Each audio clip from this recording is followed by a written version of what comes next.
എങ്ങനെയാ പിടിച്ചെന്ന് എനിക്ക് അറിഞ്ഞൂടാ. എല്ലാരും കേൾക്കെ മൈക്കിൽ കൂടെ അയാൾ ഇൻസൾട്ട് ചെയ്തത്. പോട്ടടാ, വിട്ടുകളാ. ഒന്നും അങ്ങോട്ട് ശരിയാവുന്നില്ലല്ലോ യേശു.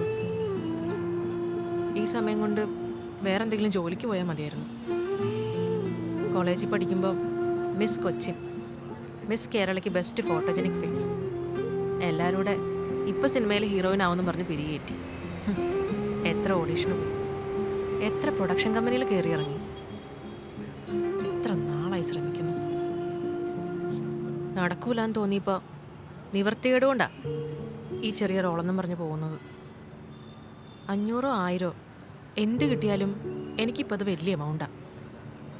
മമ്മയ്ക്ക് മരുന്ന് വാങ്ങിക്കാമല്ലോ. കൂൾ. എൻ്റെ പേഴ്സണൽ കാര്യങ്ങൾ ഞാൻ ആരോടും പറയാറില്ല. നിന്നോടും പറഞ്ഞിട്ടില്ല ഇതുവരെ. ഒരുപാട് പ്രോബ്ലംസ് ഉണ്ട് ഐഷു. പപ്പ ഉണ്ടാക്കി വെച്ച കടങ്ങൾ, മമ്മയുടെ ചികിത്സ,